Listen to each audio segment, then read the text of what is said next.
And good morning, Trinidad and Tobago. Today is Thursday, the 20th of February, or Carnival Thursday, as some of you may know it.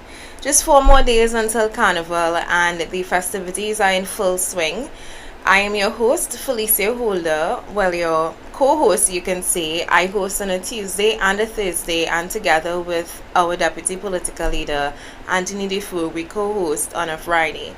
Now, today, Thursday, we have a lot of things to discuss, one of them being the top headline story, which is the lake asphalt of Trinidad and Tobago, which the last time that I saw you, which was on Tuesday, that day there was actually a protest staged by the Contractors and General Workers Trade Union, which is the trade union for the Lake Asphalt of Trinidad and Tobago Company. Now, these workers staged a protest because they are of the belief, again, which was reinforced by the branch president, Rayburn Noble. He told the protesting workers, that it was Wiggins, who is the CEO of the company, that they were planning to lay off workers after Carnival, meaning they had no money to pay salaries after Carnival. Now, the reason this is our top story today, it's because Lake Asphalt of Trinidad and Tobago, or as we know it, the Pitch Lake, has been a topic of concern for the Progressive Empowerment Party in particular, more so because there's a lot of ambiguity surrounding the Pitch Lake. There's a lot of uncertainty as to whether the money being made by the Pitch Lake, well, firstly, how much money is being made by the Pitch Lake? Who are the beneficiaries of the money made by the Pitch Lake? Is it us here in Trinidad and Tobago, or is it someone else? Now, there are a lot of conspiracy theories surrounding it, whether when we got independence that the Queen still held claim to the Pitch Lake, whether or not we were selling our pitch to countries like China and other places in Europe, or just whether or not we even owned the Pitch Lake at all. So I'm gonna cut a video here that I think was very interesting because, anyway, you'll see it. Cut into that video now.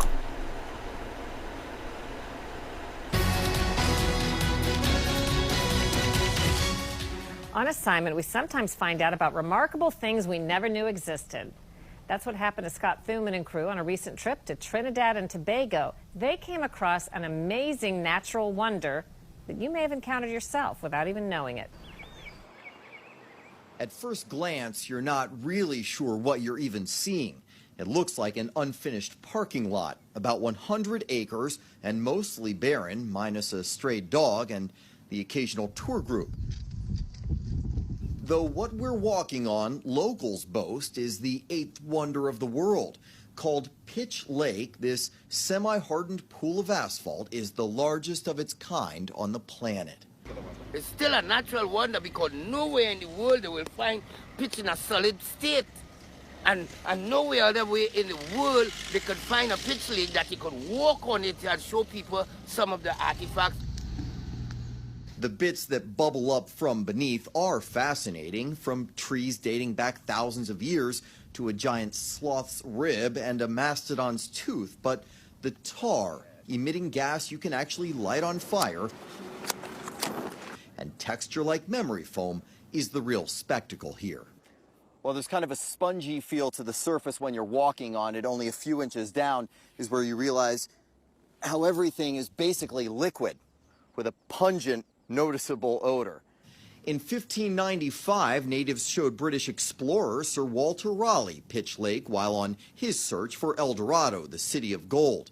Using the sticky substance to caulk leaks on his ship, the moment was immortalized later on a postage stamp. The fame was followed by industry. But they'll take this, they'll heat this up. This will boil down, and as they boil it for 18 hours and it comes to a molten substance, then it is strained to extract things like this. So then they're getting out these pieces of wood like this, Yes. like bits of tree. and brought up as fast as they can churn it out. Over the years, some 10 million tons. China, Germany, and Brazil, top customers. How much money do they make every year out of selling? That's a good question. I can't really answer that one. It's likely a lot. The pitch is about 250 feet deep and seems almost endless.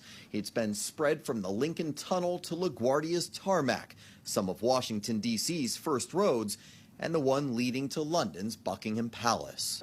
Tell me what you think of this place. It's fantastic. I have come here 4 times. The place is so calm, the water is nice. Do we think it's fascinating that some of this ends up in Washington? It is like a blessing that we can bless other countries with our natural resources that we have right here in Trinidad. Okay. Well, now some of the roads right leading up to this could use it, couldn't they? Yeah. Oh, gosh, don't talk about it. Yeah. Plenty. Why are you sending it all to us? You need it on the road right there. Yeah. They're working lights. Yeah. They're hardly worried. This obscure, lesser-known spot on the map won't dry up anytime soon. Scientists say it should keep on paving the world's highways for another 400 years. For Full Measure, I'm Scott Thuman in Trinidad. Looking for gold and finding something maybe almost as valuable. We're back with a look at what's ahead next week, right after this. As you would have seen from that video, the Pitch Lake of Trinidad and Tobago is acclaimed unofficially or officially as one of the 8th wonder of the world, and it has rightfully so earned that title because based on what we saw in that video, our pitch is being used all across the world, and it is expected to be used at least for another 400 years. Now, based on the fact that our pitch lake is so notorious, it's a wonder that we are facing so many difficulties here back in Trinidad and Tobago with our own pitch, and just one of them being just the very roads themselves that we have to deal with. And it was a sad proclamation, you can say, when the interviewer can himself note that as much as our pitch was being used around the world, that right here in Trinidad, actually the road leading up to La Brea to the pitch lake was one of the worst that he had experienced. What was also kind of sad to note was the residents being interviewed, or the Trinbagonians being interviewed in that particular piece, who seem to hold on to the fact that it will fix, but they have hope that it will happen. And I mean, I want to say that at this point, if we as Trinbagonians have not realized that if they wanted to fix it, it would have been done, then I don't know what we're really thinking. Because to have our pitch being used all over the world, yet right here in Trinidad and Tobago, and I mean, we say it a lot, but the irony is just too real at times when you consider just how bad our roads are here. But what I want to touch on most importantly is, where is that money going? Because based on this article that I'm reading here in the Newsday, the Contractors and General Workers Trade Union, CGWTU, they were protesting because the claims are that the LATT, which is the Lake Asphalt of Trinidad and Tobago, is likely to be shut down since its operating capital had been depleted. Again, it's kind of crazy to imagine that our operating capital has been depleted to such a large degree that the 8th wonder of the world, paving roads all across the planet, is not able to sustain itself, so that workers are in fear of their jobs. Now, this is a company that every budget we ask the same question: where is the money? Not where is the money going, but how much money are we making from the pitch lake? Actually, the interviewer, he asked his tour guide that we saw in the video, how much money is the pitch lake making, and he himself laughed it off. But it's a very serious, real and pertinent question, because there's nowhere on our books within the past couple of years that we can see a revenue stream. I mean, I'm hearing figures here that the last board of directors met the company with over 200 million US dollars in operating capital, and that was about 5 years ago. However, operating capital and revenue are two different things.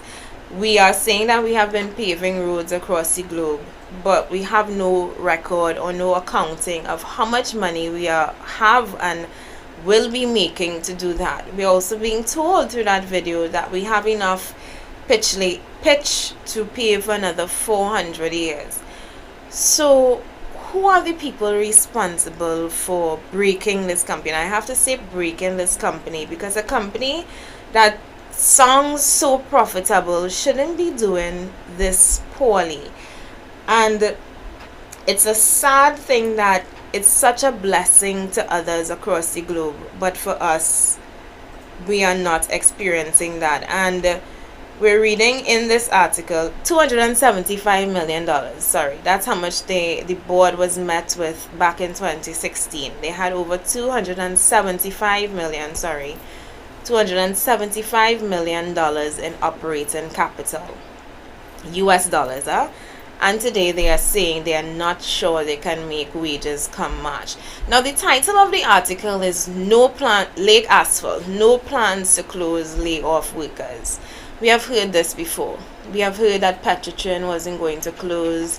We have heard that other companies in the Point Lisas estate were not going to close. Yet we have seen several layoffs happening within the past 2-3 years, actually within the past 5 years, as we as an economy continue to decline. And I ask myself this question: are we out of a recession? And I ask that question because when you look around you, there are ads running on the radio that start with, "in these tough economic times." And that doesn't sound like a country that is out of a recession. You also have businesses being closed, those who can't access foreign exchange. We have companies packing up and going back home saying that they can't. Multinational companies, that is, saying that they don't have enough revenue, enough access to US to operate the way they would like to. And generally you get the sense that Trinidad is still in a deep we're clearly in a recession still, if you can have a national jewel like Lake Asphalt being threatened with a closure. Now some are saying it's not going to happen, some are saying it is going to happen. Who do you believe at this point? We don't know. Who did we believe when we heard the rumors about Petrotrin? There was nobody to believe. We had to actually see it for ourselves when the Prime Minister shut down the company back in 2018. I'm not sure if this is going to be the same fate of Lake Asphalt, but it would be really sad given the fact that this company is clearly a profitable one.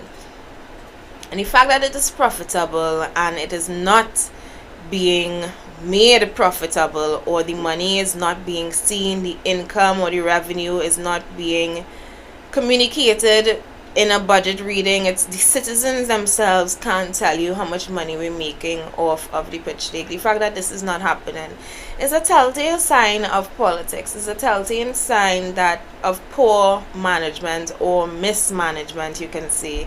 Calls to the energy minister have gone unanswered, which is nothing new. However, me as a citizen of Trinidad and Tobago, a stakeholder of 1.4 million other stakeholders, I want to know where the money for my national asset is going. I want to know who were the people in charge of running it into the ground. I say running it into the ground because yes, it is weak. Yes, it is still there. Yes, we have pitch for 400 years again to come. But who is mismanaging the money to the point that workers have to strike for fear of job cuts or the company being closed down? Who is this board that was appointed back in 2016, which would indicate it was appointed under a People's National Movement government? And I'm assuming, and I would like to think that the board appointees, at least some of them, were or are members of the People's National Movement. Who are these people responsible for mismanaging the Pitch Lake to such a state where we are now threatened with a looming closure. That's a story that is, in my opinion, a very sad one to start off the morning with, but it is our sad reality in Trinidad and Tobago right now, where our national assets, everything that we own, is facing a threat by what has been years of mismanagement. And I don't want to believe that the company is being looted, but I can't see anything else. I can't see any other way to describe a company that is so profitable doing so badly. Anyway, on to the next story of the morning. Police Commissioner Gary Griffiths is saying that gunmen are getting bail to kill again. That's the story ran by the Daily Express yesterday on February the 19th, where he is lamenting the fact that people are being held for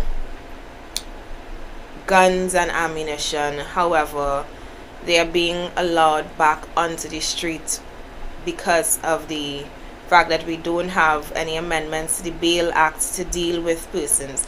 His idea is that we incarcerate or we deny them bail for at least 120 days. Now, I love Gary Griffith. I think he is the best thing since sliced bread. When people call him Super Gary, I agree. I mean, as much as he's just doing his job, he is still a breath of fresh air to Trinidad and Tobago and to operating as we know it in Trinidad and Tobago. Before Gary Griffith, we never got the sense that the police service was working as it should.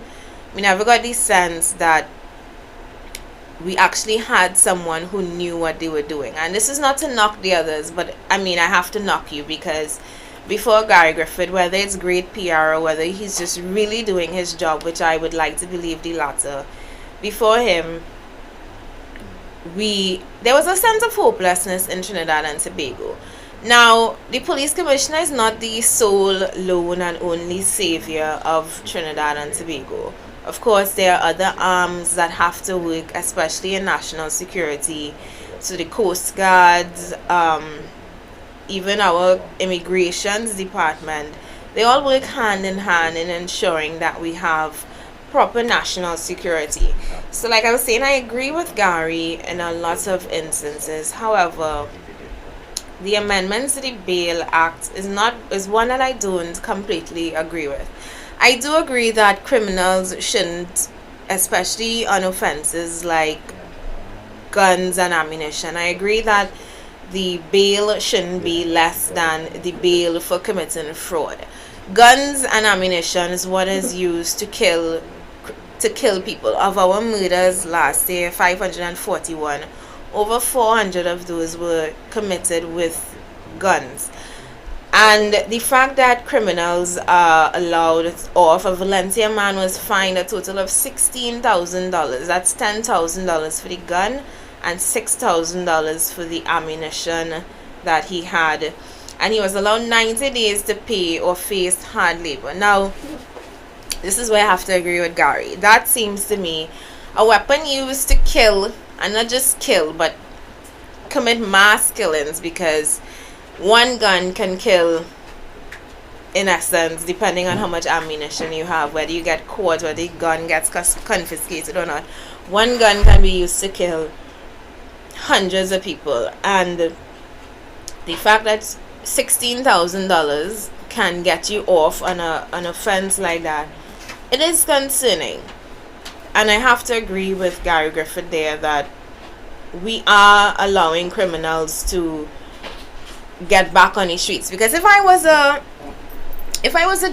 drug lord and I am running guns in the hundreds and I have various blocks throughout Trinidad and Tobago, I employ, because this is, believe it or not, these drug men and drug lords run their business, and they call it a business, as an empire, and they consider themselves entrepreneurs. I have had the opportunity to speak to an ex-convict, and they consider themselves an empire. I don't know if anybody knows the show Narcos on I believe it's Netflix. There's another one, Ozark, which I started watching last year, where they deal with washing money. And these criminals, they see themselves as legitimate or illegitimate businessmen, and the way they run their empire is so that they have multiple sources of income coming in from multiple blocks, you can see.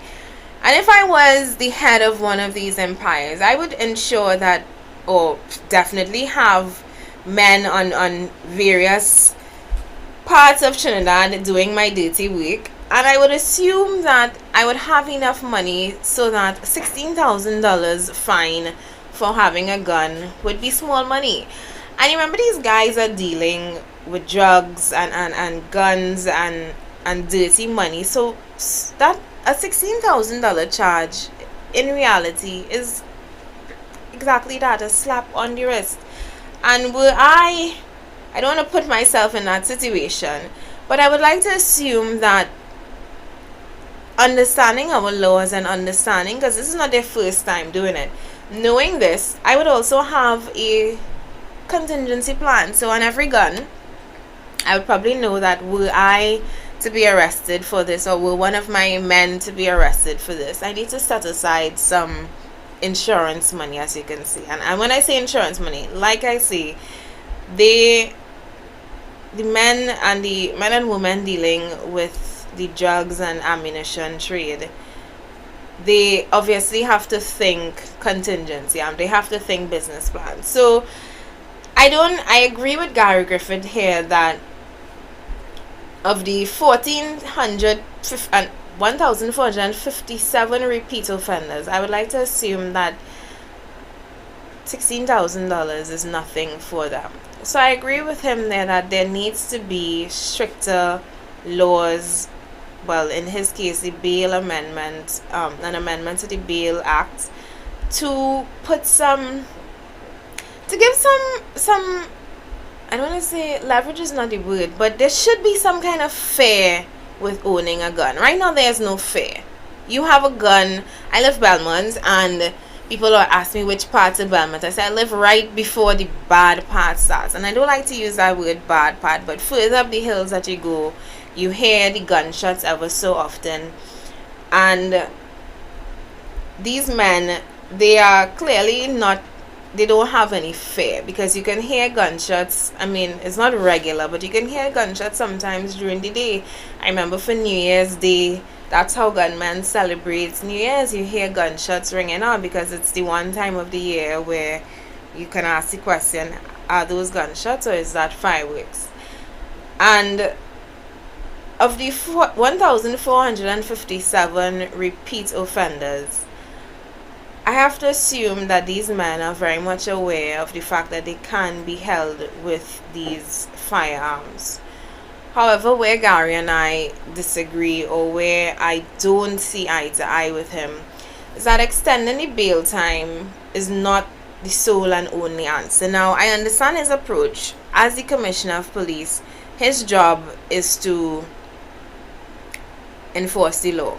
So his job is to hold the criminals and keep them off of the streets of Trinidad and Tobago. But I don't think denying people bail for 120 days is the answer. And while it may seem in the short term to work, it is also to me the equivalent of taking a rice strainer to dip water out of a flowing river. We're going to catch some, but we're still going to have a lot more coming into the system, because every year, every month, every time we have a child failing out of school with no other option, 9 out of 10, they're going to look for something else to do. And whether it's not robbing, it's killing, it's murdering. And this is an issue that the Commissioner of Police is wanting to address from a enforcement and a policing point of view. I see he's calling for the judiciary to do their job as well, because what he thinks is a soft approach. I agree, we need to strengthen and toughen up our approach to dealing with criminals. But like I said, with that rice strainer example, we can't just be locking up criminals and holding them indefinitely as a way to deal with crime. Again, not knocking Gary at all. From his point, I get where keeping the criminals responsible for crime off of the street would seem like the answer. But it's similar to the SOE, where in that period we had the lowest amount of crime happening. Of course, if you have the criminals locked up, they can't commit the crime. But what about dealing with the root cause? And that is what I wanted to talk about actually, because the root cause of crime is not guns. Well, it's one of the causes of crime because guns and weapons are used to commit crime. But where are we getting these guns from? The Progressive Empowerment Party talks all the time about securing our borders. Our borders are so porous that a man could just drive up the Caroni River with a boatload of guns and ammunition, and there's no way to trace or track. We have a Coast Guard that complains that they have no gas for their boats. And so the question is raised, who and what is being used to patrol our borders? We say secure our borders. The Prime Minister complained that we had over 30,000 illegal weapons back in 2017, yet to this day, what has been done to change that? Where have those 30,000 illegal firearms ended up? We don't hear about them being melted. We don't hear, are they being returned back onto the streets? We don't know. But yes, we need stronger laws so that the criminals are afraid. But we also need to make it hard for the criminals to access these weapons and these items being used to commit crime. It needs to definitely be something that they're afraid of. As it is right now, $16,000 bail is nothing to be afraid of when you're running a multi-million-dollar empire. But we also need to approach this holistically. We need to secure our borders. We need to address poverty, which is one of the drivers for crime. I spoke earlier about the young child failing out of school, who has no other option, who has no hope, who has no opportunity. We need to make it so that crime is the last resort. I don't think crime is anybody's first resort. But in a country like Trinidad and Tobago, where we have so little hope and opportunity, I can understand where and why the youths turn to crime and to criminality. But a Progressive Empowerment Party government, we talk not just securing the borders, but addressing the root cause of poverty, of crime, which is poverty, making home ownership available, rebuilding the communities, and by extension, rebuilding the nation. So, Gary, while you and I see eye to eye on certain aspects, definitely there is some politics involved, and put a Progressive Empowerment Party government in office, and we will work with you to clean up the streets. We will work with you to ensure that the judiciary and laws are amended so that we don't have criminals just repeating offenses and coming back and going out in the streets and killing again. But we would also address all of the other problems that are the reason why we have crime. So it's 6:30, 6:31. We're going to take a quick break and come back. We have some things to talk about, including mental health. And I don't think we talk about that enough in Trinidad and Tobago, but it definitely deserves some mentioning, particularly after some very peculiar events that happened this week. We will be right back. Antel is Trinidad's most reliable and technically experienced ICT company, providers of quality structured cabling, Cat6 data fiber and power cables.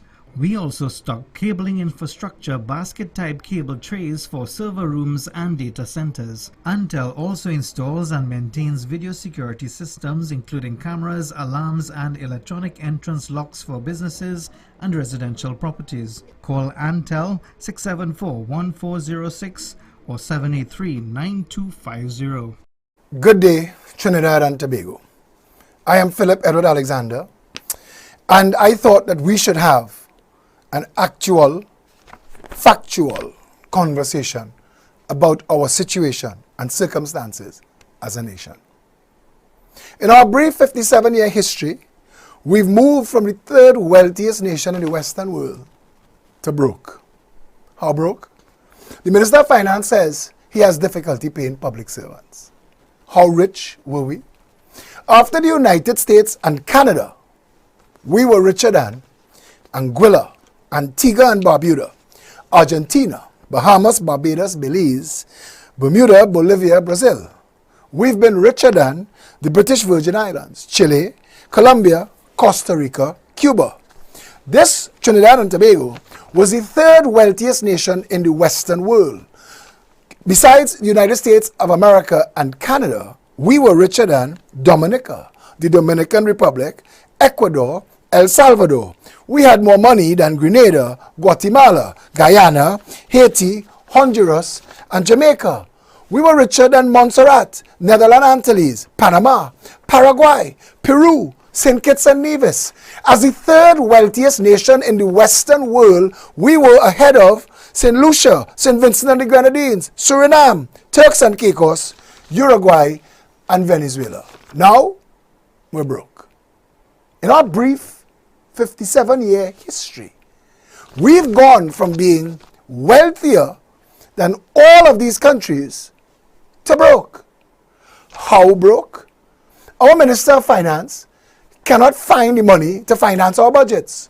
We're engaging in something called deficit financing, which means we're running the country on credit. We can't find the money to pay our public servants, and it's getting worse and worse by the day. So what happened in our brief 57 years to all that money? Where is our money? Disguised as projects and contracts, governments from Williams to Rowley have overseen the looting of this country.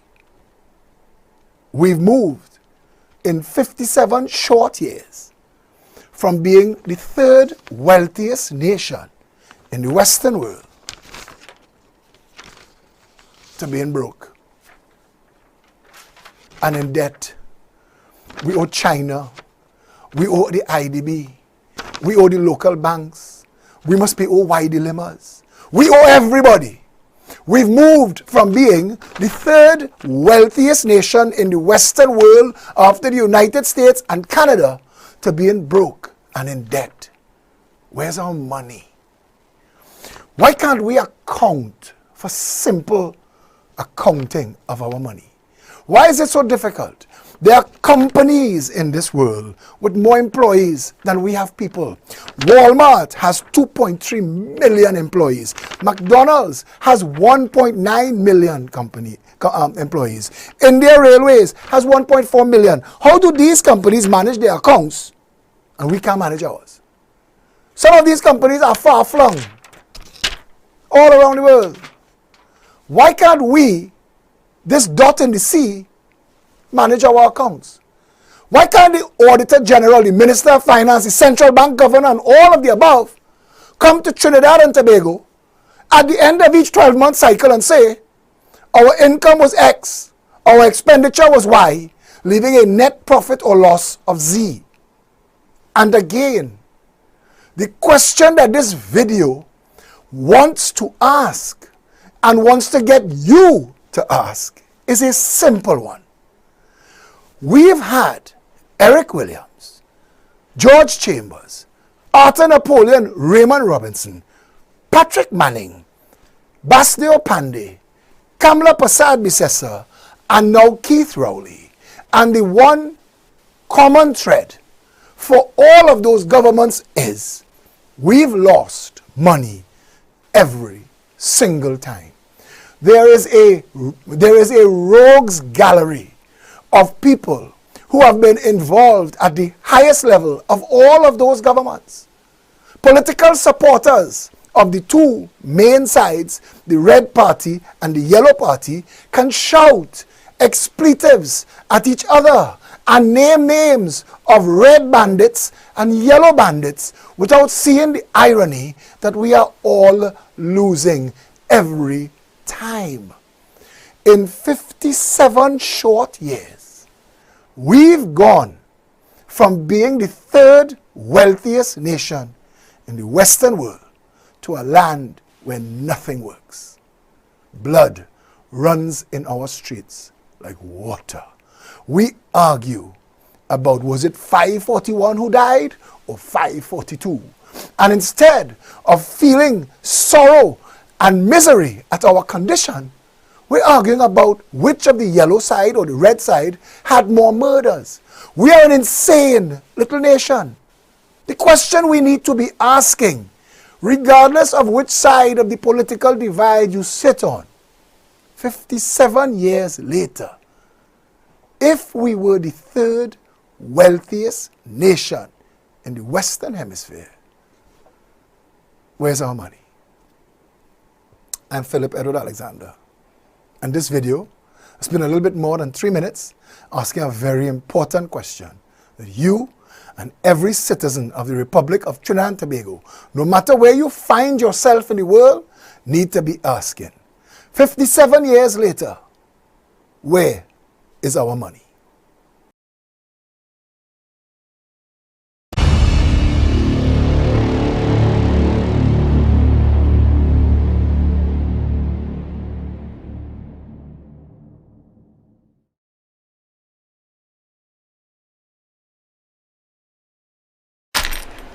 Good day, Trinidad and Tobago. I am Philip. And we are back. And over the break, you would have seen that "Where is our money going" video. Just that, again, the question of the day while we question where is our money going with the Pitch Lake. Again, something we all would like to know, and given chance of office, I swear to you, that's one of the first things I particularly would want to take as a first. Definitely want to go down that road to find out where and how much money we have been making in the past couple decades with our Pitch Lake, and how much we can make, because I think it is a national jewel that we have severely neglected. And neglected in this term, well, in terms of us as citizens, we have not pressured. I don't think we have applied enough pressure on our governments, past and present, to answer that very pertinent question. But like I said, put a Progressive Empowerment Party government into office, and we will get those questions answered. Before I went to the break, I said we will touch on mental health, because the first thing I saw when I opened Facebook yesterday, and I don't know how many of you would have seen this story of the man who climbed the Arima dial, saying that his wife cheated on him, or his wife horned him, according to him. And I guess he was threatening suicide. I'm not sure. That's what the article or the reports were claiming to say. However, the first thing I noticed when I saw where he, or how far he reached, was that fall or that jump, you can see, wasn't much to cause damage. And maybe he might have sustained a broken ankle, maybe a broken wrist or something like that, but it wasn't high enough to, I guess, cause him to die, you can say. And so after my first thought, which was, okay, so obviously my first thought was, is this a prank? Because I saw him there and he was moving from side to side. I actually saw some memes, added some music to what he was doing, and it seemed funny at the point. I mean, if you weren't digging deeper and going to the root cause of it. However, I'm not sure how we're supposed to take this story. Thankfully the man came down. I mean, it would have caused, I guess, some traffic and a spectacle yesterday in Arima. But given how far and how high he climbed, and just his movements while he was on top of the pool, I have to raise the question, or I'm sure many others have raised the question, was this man fully up there? And when I say fully up there, is he somebody that is right in his mind? Because again, if you're looking to commit suicide, that's not really where you would go, and it's not, you would go higher than that, I would say. I mean, I'm not trying to make it easier, not make it easy. I'm not trying to give people ideas on how they can kill themselves. Definitely not about that at all. But his movements and his behavior suggested and seemed to me that something wasn't really right up there. And like I said, the first reaction is to laugh and joke. Oh God, look, he up there, his wife wanting him. But I think there's a deeper issue that we need to address as a nation, though, because I mean, we tend to see what we call madmen dancing in the road and picking up bottles and pelting them. But I wanted to raise this issue because we joke a lot about these things, but I don't think we pay enough attention to mental health in this country. And we have a lot of people who suffer from mental illnesses that either go untreated, or we make jokes of them, or we lock them up in the madhouse and they don't receive the kind of treatment that they need. And I think about what a man like that in a developed nation may have faced. Definitely, I'm not sure where he is today, but I would like to believe that somebody from social services would have contacted him, that some units of the police service would have sat with him to find out what was going on. Or was he just left to come down and walk away? I don't know. But I raise this issue because I believe mental health is being neglected, severely neglected. Last year we had that instance of the prisoners, you can say, or people who were sent by their families for treatment in this facility, this hospice, and a raid by the police commissioner, well, the police led by the police commissioner, showed people being tied in chains, in cages, and the people who ran the facility, they defended their actions, saying that this was a form of therapy and that they weren't mistreating the people. But nowhere else in the world except in horror movies have I ever seen people chained and locked up in cages. And how we treat our people, especially people the most vulnerable, those who may face and have mental issues, it says a lot about us as a society. And I really believe that we need to pay closer attention to this. I believe that should we, or will we, or if we want to move to developed world status, dealing with our mental health patients and cases like depression, which people brush off so easily. When you say depressed here, people say, oh God, what are you sad for? And it's true, it's how they treat people who have illnesses that you can't physically see. But illnesses of the mind is also as important or just as detrimental as cancer or HIV or the coronavirus. Is something that we have to pay attention to, because we live in a world where stress is not getting easier, and we are exposed to more imagery and negative imagery than, say, somebody from 50 years ago. We have access to social media.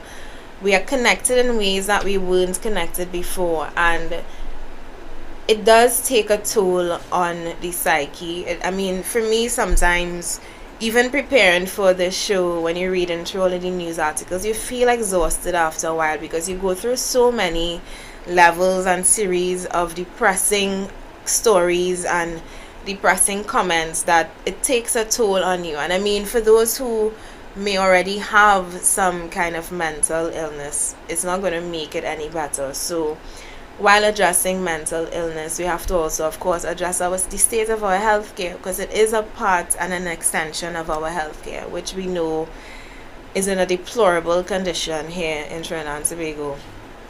Again, should a progressive empowerment party government come into office, people with mental health issues will be treated just as any other citizen. That man yesterday would have undergone a thorough psych evaluation. Again, I don't know where he is today, but the fact that there has not been a follow-up story, or at least none that I have heard of, tells a lot. And I'm not sure where he is, if he has been, if he was even incarcerated, if he was released back into the system. I don't know if we can expect to hear from him again. But his actions definitely point to something more serious. And we as citizens, we need to not just joke about these things and realize that mental health and awareness about mental health is a real thing. And as a nation, it's something that we definitely need to address. Our next story flows into this one. Doesn't address mental health, but it does address domestic violence and domestic abuse. The man who climbed the dial yesterday, he said his wife was haunting him. This on Tuesday, we had a police officer actually shooting another police officer, a woman police officer, twice in her chest. She's now warded in critical condition. I do want to read what caused this. An argument over text message is believed to be the trigger for police sergeant shooting a woman at her home on Tuesday night. Nicolette Passad, who is also a police officer, was shot twice in the chest. She is warded in critical condition. The suspected shooter was arrested by his colleagues. It happened around midnight at the house of Mohis Road, Penal. The couple work in the Southern Police Division. Apparently, they attended a carnival fete together and they began to argue when they got home, and he pulled out his service revolver and shot her twice in her chest.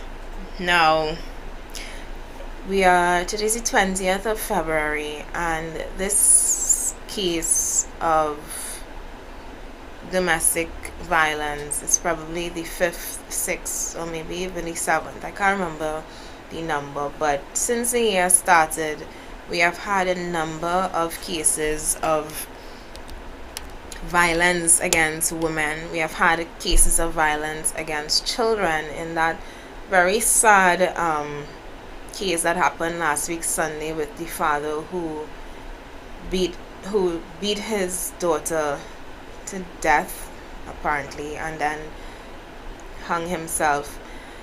And I'm raising this not just because it is a news story, but because the Progressive Empowerment Party, the women's arm of the party, led by Lima McLeod Wilkinson and Hadassah, they have been doing a lot of work in the past couple days and weeks concerning domestic violence. I actually sat on a panel on domestic violence back in January, and I was the only female on that panel, and we were getting all kind of reasons for domestic violence and all kind of solutions of what we should do, but I don't think anybody had addressed the real cause of violence, which is, and I say violence because domestic violence, violence against children, bullying, all of these forms of violence, it just boils down to violence. And we are a violent society when you look at it. Crime is another form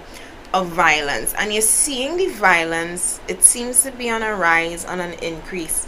And in this case of the woman, I mean, I really hope that she pulls out of it, because to lose your life, pretty young woman, to use your life over what may have been an argument in the heat of the moment is a really sad way to go. Because I mean, this is another one of our law enforcement officers who would have, of course, on her own, been working to serve and protect Trinidad and Tobago, and for her to lose her life over this would be a real tragedy.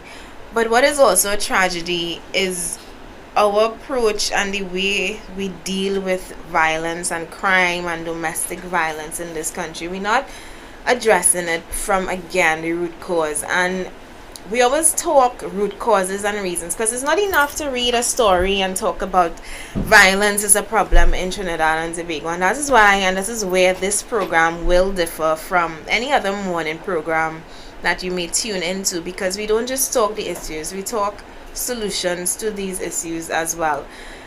One of these solutions, definitely men and women, because I believe on both sides of the spectrum we have people who are unable to deal with and express their emotions, and men in particular, someone said that men, they're not good with rejection, and I asked, is that something that they're born with, or is that something that they grew up with? And I believe that men are taught from very young to stifle their emotions. Crying, a man crying or a boy crying is, chin up, don't cry, wipe away your tears. Crying is seen as weak for men when it shouldn't be like that. Crying is a human emotion. It's not a female emotion. It's not a child's emotion. It is a human emotion, and it's an emotion that is part of being a human being. It is part of expressing feelings of anger. It's part of expressing feelings of sadness. It's even crying is even associated with happy. There's happy tears. I have expressed happy tears before in my life, but for men in particular, and in a society that is so very patriarchal like Trinidad and Tobago is, we tend to look at crying and expressing of emotions as weak, and in doing so we stifle a lot of men, we stifle a lot of young boys. I have heard parents tell their male children, stop crying, and tears on for boys. And when we suppress and stifle emotions like that, people are not able to develop properly emotionally. And when you can't express your anger in one way, you tend to find them expressing their anger and their sadness and their hurt feelings through other ways, through their hands, through violence, through picking up an instrument, because crying and internalizing is not manly. And we as a society, I believe, we really need to change that way of thinking and move away from it, because men, just like women, have feelings too. And this is me in no way, and I would like to underscore that this is me in no way picking up or making excuses for this man shooting his wife or his girlfriend. Definitely not. There's no excuse under the sun for that. But as children, though, we need to look at how we raise our men. We need to look at how much attention we're paying to their own emotional development and their emotional well-being. We also need to address the causes and the root cause of violence in our country, which in some cases, and in a lot of cases, I can't say it's the case for this couple. I mean, this seems to be clearly a case of him not being able to express his emotions and taking it out through violence. But poverty is another cause of violence in this country, and we spoke about it earlier when we mentioned the bail amendment that Gary Griffith is pushing for, and why we have criminals in this country. Violence and crime against each other is another form of, or another way, I would say the root cause of that, is poverty in some cases. And we have to address that root cause. We have to address the many causes behind violence in our country. And I mean, I don't want to go on too much on this story because it's really sad, but I do hope that, I hope that she pulls out of it. Again, a Progressive Empowerment Party government would ensure that social services and departments in the Ministry of Social Development are fortified and strong enough to deal with cases of domestic violence. We have many women and men, especially men, because people don't see men as strong. Like I said earlier, people see men as the strong ones, but there are cases of women hitting and abusing men too. But we have cases of them reporting it, and particularly men, it's being laughed off. They're not taking it seriously again until we reach a place where, like this WPC, the person was shot or we have a victim of crime. And around 7 o'clock, we're supposed to have Akil Camps joining us. He joined me on Tuesday. He's supposed to come back and do some follow-up on some of the things that we discussed. But before, we have about 3 minutes until the hour. There is something that I wanted to raise, which is no money for culture. And that's my title fit. But I was reading an article this morning that the Calypso events, all of the Calypso events in Tobago have been cancelled. And I specifically wanted to raise this point because we are in the middle or nearing the end of the carnival season, and in all of the excitement and the melee today's beach house and a couple other fetes, I don't think people are paying attention to how the state of the economy is impacting our culture itself. I mean, there are those fetes that are going on, but there are actually also cases of people saying that they're seeing fewer attendance in some fetes. I don't know how true that is. I have not been to many. I just went to one last week by someone asked me to go last minute. But there was also a case, I believe back in January, where the St. James parade was under threat, again citing no money, and I believe the education ministry would have swooped in at that point and agreed to host or pay for the show. I raise this point because it's easy to get distracted and caught up in all of the hype and the excitement right now of Carnival. But in doing so, we have to see and pay attention to the fact that, and these small little things, these small, when I say small, many people may not take part in the parade festivals.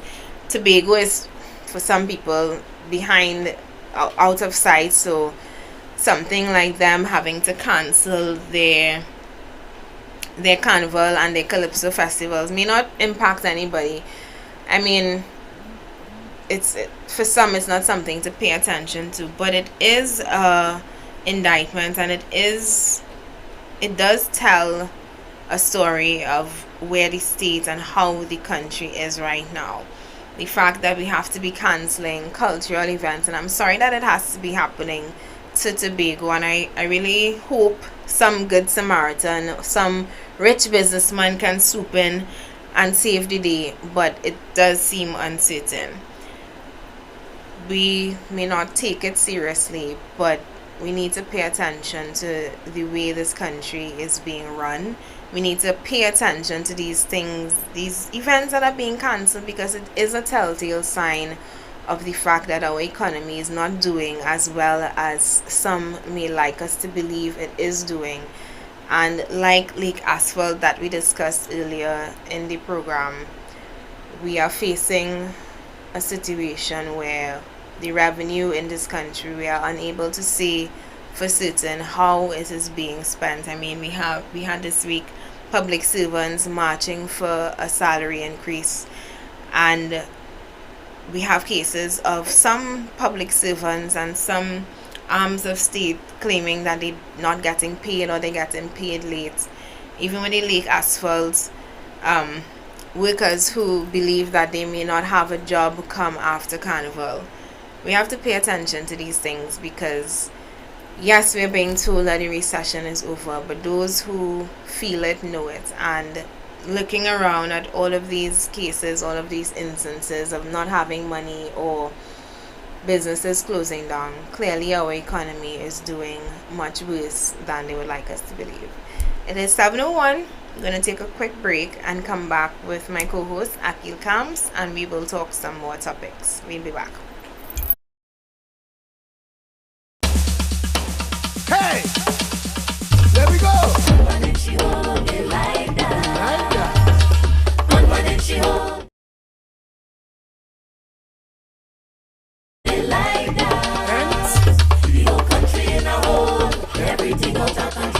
What is? Check it out! 9 o'clock in the morning. 9 o'clock.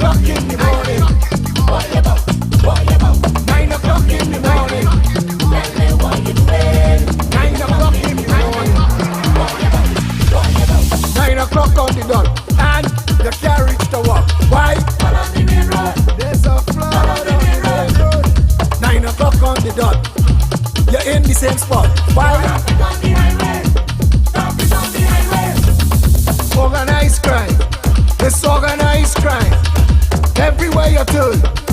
Crime and more crime. White collar crime. Blue collar crime. No collar crime. We running out of time.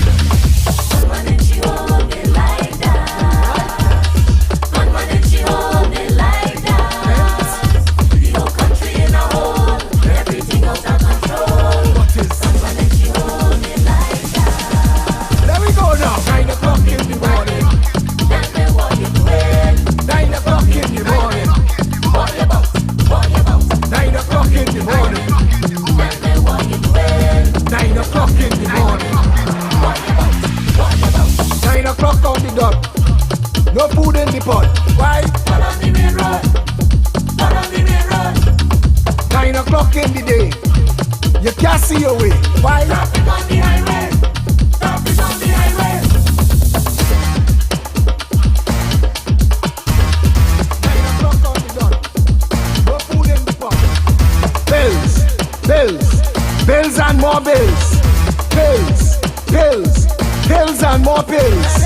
Nothing to work. Nothing to work, nothing to work, nothing to work, nothing to work, nothing to work. $3 trillion spent, nothing to show. That's how it go in a land named Trinbago. Check this. Nothing to work, nothing to work, nothing to work, nothing to work, nothing. Public health fail, public works fail, local government fail, central government fail.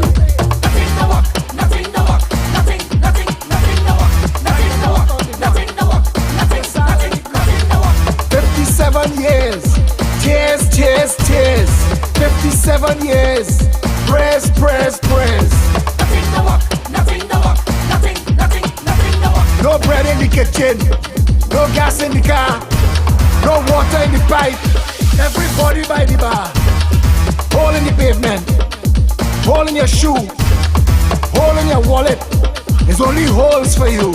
Nothing to work, nothing to work, nothing to work, nothing to work, nothing to work, nothing to work, nothing to work, nothing to work, nothing to work, nothing to work, nothing to work, nothing to work, nothing to work. When she hold it like that, when she hold it like that, the whole country in a hole, everything out of control.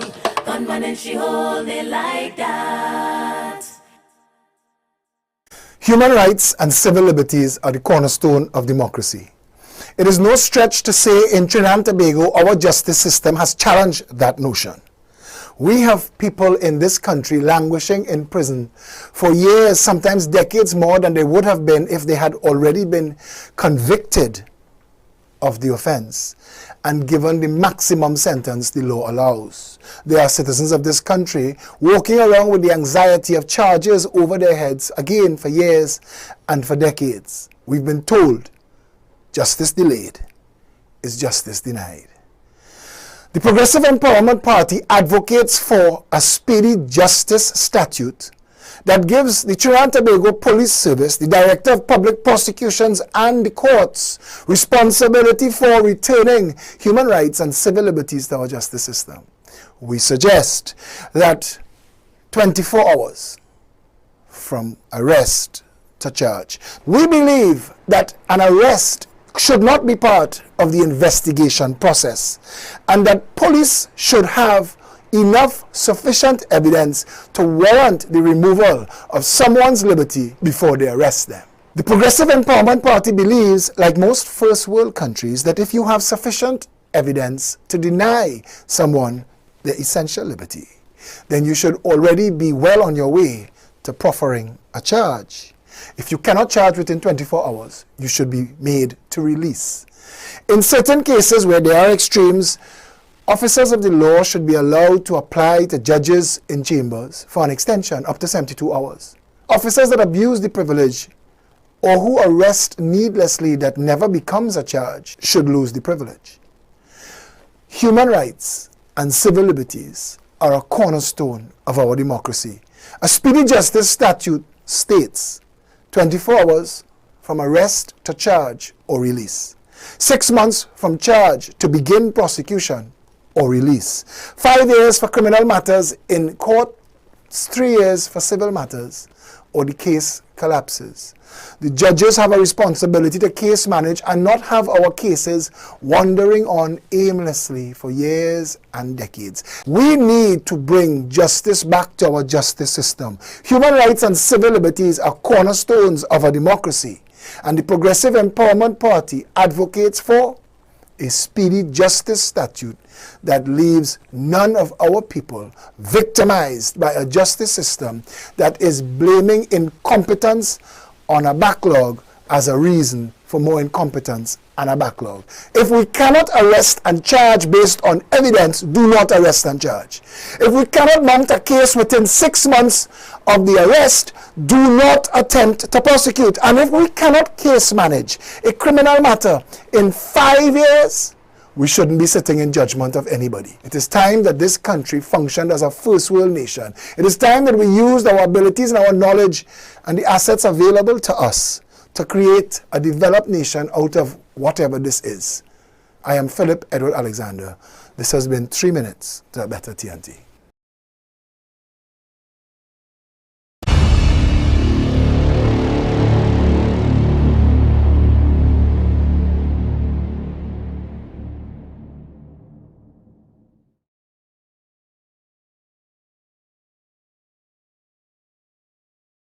And we are back. Akil Camps was or is supposed to join us, but he may be running a little bit late, so I don't know, I guess I will open. Hurry. Oh. He's here. Pressure this morning, girl. Pressure this morning. I really thought, watch me. When I hear Philip say the countries are shithole, I thought, he was just saying that. But explain. Since this whole sewer issue we encountered in the Beatam first, and then on the walkabout in Sawa, and next sewer issue, so I started to ask questions, and from the video, people started to call. People started to say about a sewer issue in St. Augustine. They started to say about our next sewer issue in Aranguez. And then I started to do some investigation. And it's over how much years we having sewer issues. At one point we had sewage flowing into the Caroni River for months. Right? So like it's a recurring problem, or as Philip said, we really living in a shithole. A literal cesspit. So you can't just go around the country just so, and we going on walkabouts, we putting ourselves at risk. Add gears up. So this is your gear. No, well, I guess this is what you'll have to wear now. Well, I take off the gloves, I had my gloves too, but add gears up because today we're supposed to meet with WASA on the site in Samoa to try to tell them how to do their job. Because the kind of, the kind of excuses they're giving us, they have to order pipe. WASA is a water company. A water company, people. Dealing with pipe, they have to order a length of pipe.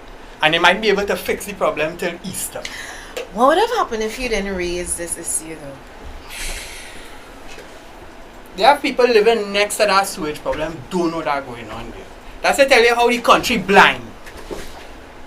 People, we have to stop ignoring these things and know it when we make reports. We call WASA, they delay us, they say, well, you have to call this department, you have to call that one, and there's a whole runaround. But we can't continue, we can't take that and just leave it and decide we're not going to report issues. Oh gosh, I come in here, I try to put a little comedy to the whole thing, but it's damn serious thing going on in the country. I call EMA about the same issue. The first response, well, you know that's a WASA issue. I say, okay, I reported it to WASA, they're doing nothing about it, so I'm calling you all now. Well, WASA have to deal with that. I say, stop right there. I ain't gonna lie, since I joined the PP, my attitude towards dealing with this kind of stupidness change. Yeah. I say, stop right there. The EMA is Environmental Management Authority. You all are responsible for the environment. If WASA is not fixing a problem that is interfering with our rivers, and polluting, and interfering with our health too, because the rivers, as I said before, farmers use the water to water the plants. They have to deal with the issue. Yeah. But the problem is, EMA is public. WASA is public. So what they're gonna do? Charge himself. But I deal with our next issue in Indigo Martin, the partner government primary school. There's a water leak right near to the fence. So it looked like it was on the verge. Call WASA, they called me back 2 days after, when Mr. Camps, the leak is inside the school, the principal have to deal with that. I say, so why you all can't, well, our backhoe can't get in there. I say, oh, so it could only fix with a backhoe, right? So what, the principal will break down. I say, oh gosh, the school is a public school, WASA is a public entity. Help out the school and fix the damn leak, please. What's so hard in that? WASA had so much work, they can't do that? I vex now. Run that video in the beatum there, Master Control. Run that video. Only watch what's going on in the beatum. Watch what's going on in the beatum. It's total madness. What are you on point chopping now? Did you get it? 5 months now we facing this problem. Put it up. I'm going up for sure. Put it up. 5 months now. Come and take it in good. Put it up in I can't cook inside of my kitchen. I can't even live here right now. I'm not staying here. I'm not staying here. 5 months now. I have to leave, no disrespect. I can't live here. 5 months now. This is what we facing 5 months now. What are you on point chopping now? Did you get it? 5 months now we facing this problem. Put it up. I'm going up for sure. Put it up. 5 months now. Come and take it in good. Put it up in I can't cook inside of my kitchen. I can't even live here right now. I'm not staying here. I'm not staying here. 5 months now. I have to leave, no disrespect. I can't live here. 5 months now. This is what we facing 5 months now. What are you on point chopping now? Did you get it? 5 months now we facing this problem. Put it up. I'm going up for sure. Put it up. 5 months now. Come and take it in good. Put it up in I can't cook inside of my kitchen. I can't even live here right now. I'm not staying here. I'm not staying here. 5 months now. I have to leave, no disrespect. I can't live here. 5 months now. So we're back. Akil, you want to tell us about what we just saw in that video there? You want to talk to us about it? You want to talk shit? That's what we're talking here. Because that is shit on two sides. Literally. How it is we could have people. Now, we inquired with WASA, the caretaker for Sawa, Barataria, inquired with WASA about this beta issue. Because she's dealing with the issue by the bridge in Sawa. And she asked them about this issue. And we were informed that the sewer lines running under these houses in the beta. You living on top shit, basically. Now, immediately when I heard that, I started to investigate whether how beta was formed. If it was a planned area development, or if it was squatting, or whatever the case may be. Because to me, how it laid out, it looked like it has some kind of planning towards it. Yeah. Okay? So I still didn't get that full information. I get the impression because before it was Beatum, they used to call it, had a nickname called Rat Town, right? While in the search now, I just happened to click on Wikipedia to see what Wikipedia have about the Beatum Gardens, right? Master Control, pop that clip for them there. We'll talk while the clip on. And Wikipedia, I mean, it's kind of embarrassing what you're going to read there now. Yeah. Right? I do have it in front of me to read it. If you could pull it up there. But it's like we know the situations that these people living in, the conditions, and yet still everybody's talking about it. They go in parliament, they talk about it. You hear Hines make his comments. He went down and he doing theater to fool the people. You understand? And it's crazy. It's crazy. You can't have people living on top of a sewer main. And if it is, they started squatting and they went on top the pipe. Well, oh gosh, we know it. You, Wassa, knows it have a sewer line there and sees people going to squat on the line. Well, do something and stop them now. Because at some point in time, that pipe is going to get old. It's going to have to change. You're going to do some kind of So work. that means this pipe has not been fixed or repaired or touched since the squatters went Listen down. to me. Everything I get on this so far, in 2016, CNC3, right? CNC3 did a story. Master Control cannot find the story, right? You're seeing where they talk about cesspit sewer problem, right? You're seeing pictures. You're seeing a lady pointing in her yard showing you where the water flowing out of the yard, right? And yet still, nothing done. January 2018, Newsday did a report, right? About the same sewer issue, sewer coming up in people's house and pouring out, and the woman can't cook and she can't live there and she getting irritation on her skin and that kind of thing. Come now, we go on our walk, as you see in the video, to see the same shit going on. What is going on? Where's the EMA? Where's the Ministry of Health? Where's OSHA?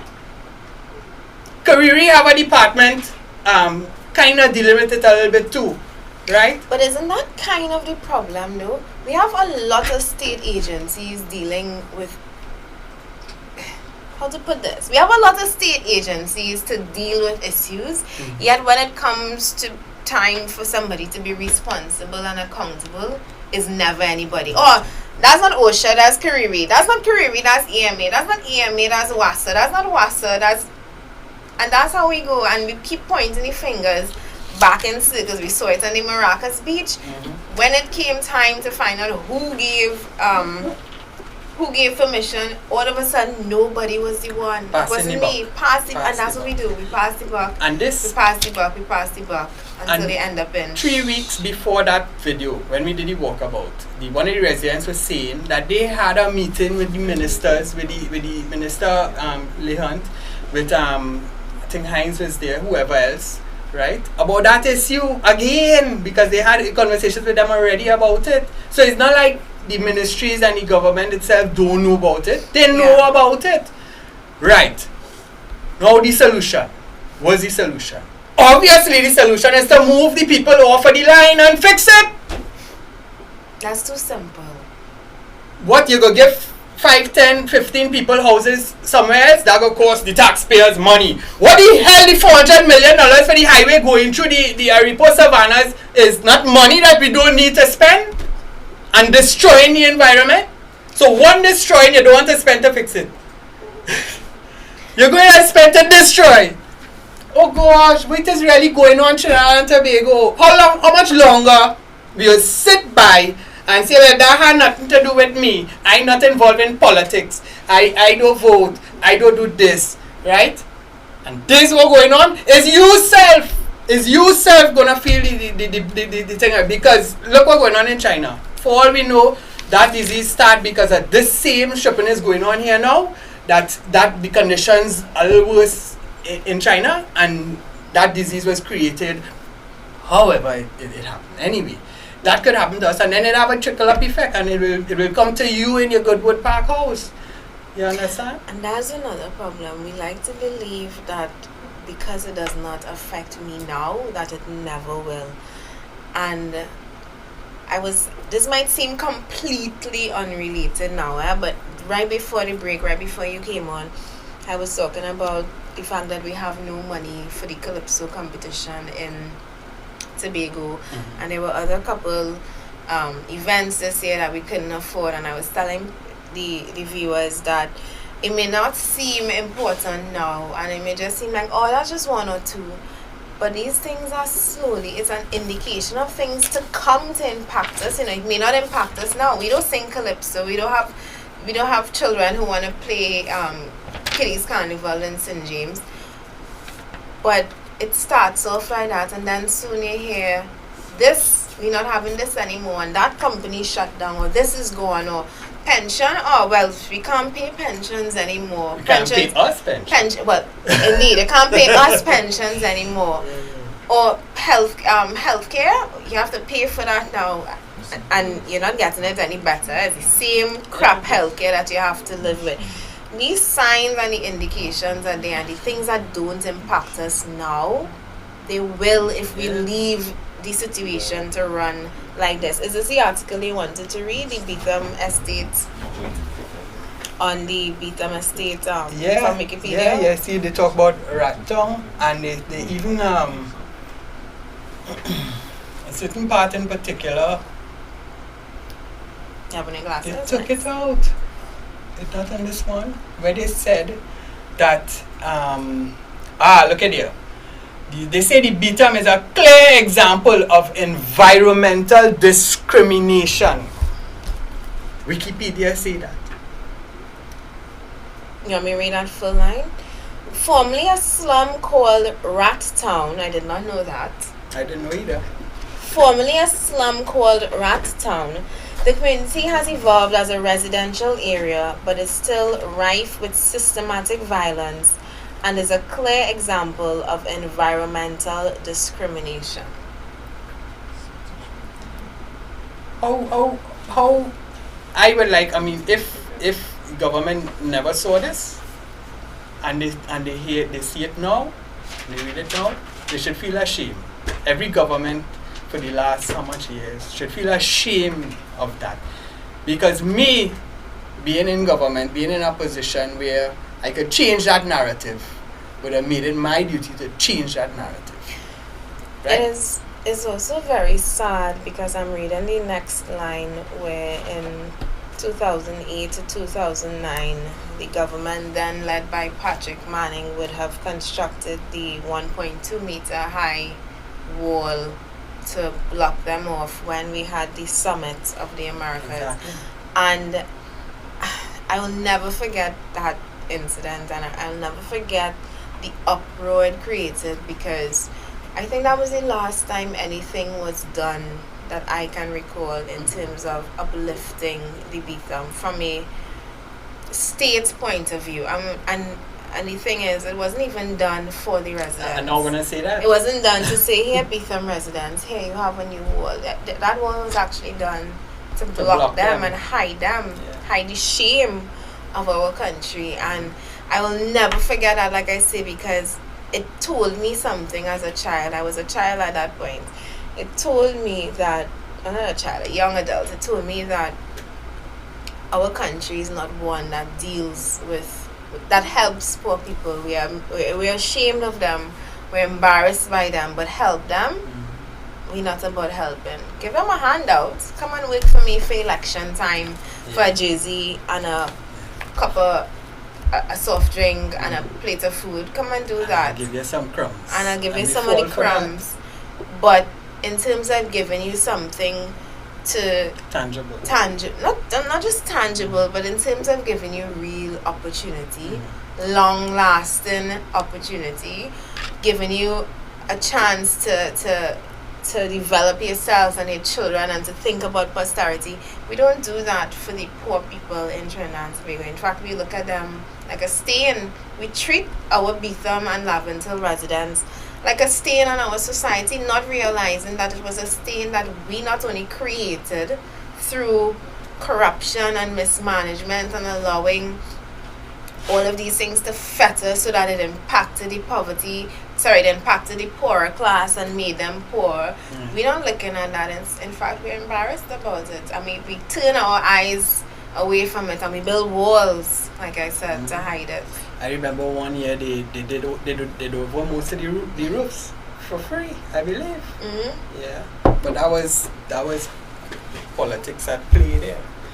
That was around election time, I believe, if I remember clearly.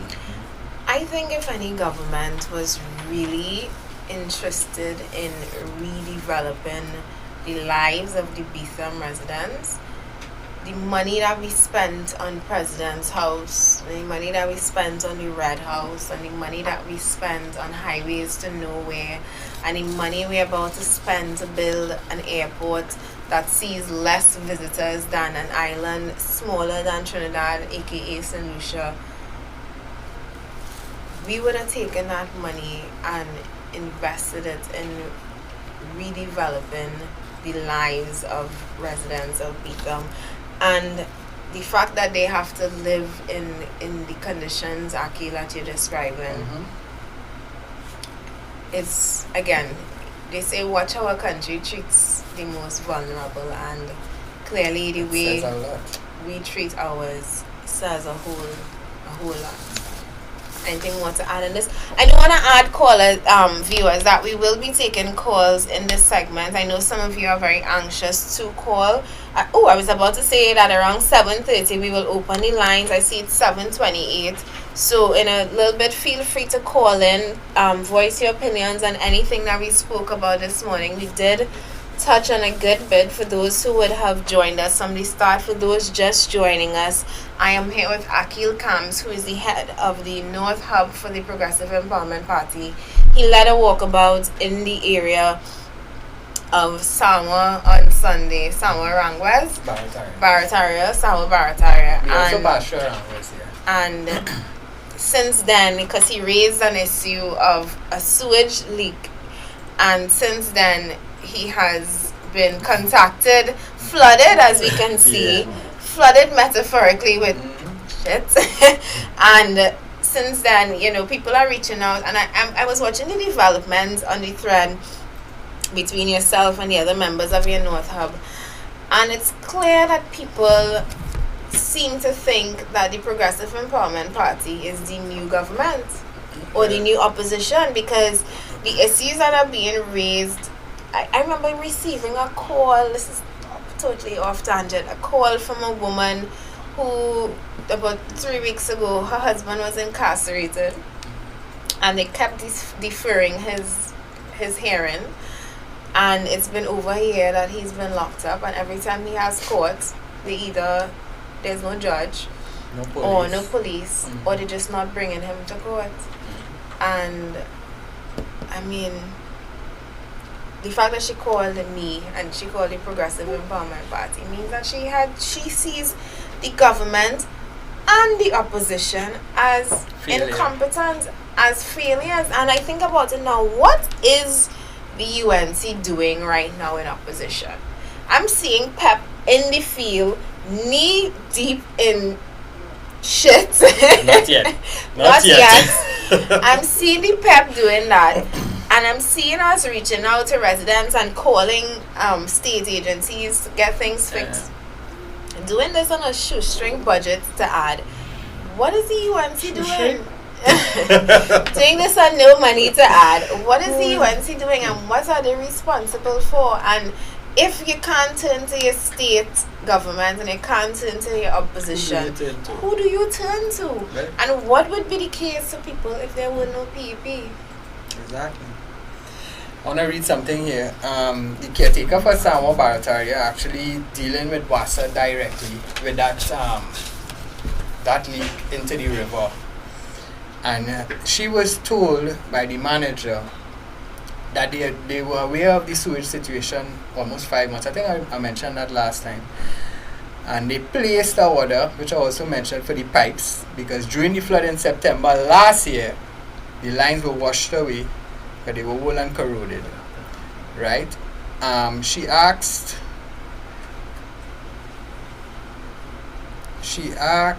could not give her answer, the lady, to when they could meet to deal with it. But anyway, we insisted that we have a meeting there, which hopefully it's going to come through today, and help them to find some temporary solution before they actually fix it in April, I think, when they get the pipes. Pipe. Who is the pipe lady again? Anyway, that's a different topic. Yeah, so I mean, it's really crazy how we make excuses to avoid a challenge, because I mean that pipe is going to be a challenge, because someone told me, I don't know how true it is, that problem existing for years.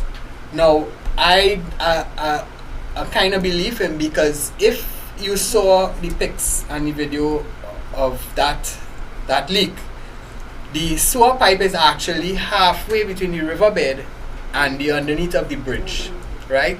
And that's not much height to give clearance, so when it have flood waters. So I could just imagine that every rainy season when that river comes down, if that pipe is in place, it's going to get damaged. So it's possible that every rainy season that pipe breaks out and is fixed. Breaks out again, is fixed again.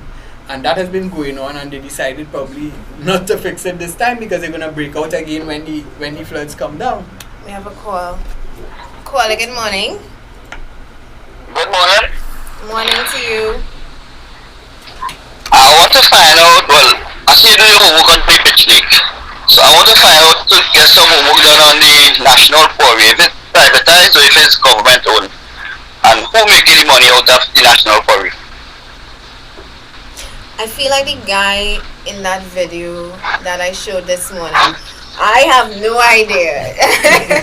These are questions. You know, as citizens, we can submit freedom of information requests into these things. Any state agency, they should be, or they are governed by laws that subject them. Well, they are subject them to the FYA laws. So you as a citizen, you know, you can apply to ask for this information, right? I think we lost him there, but I will speak to him off air.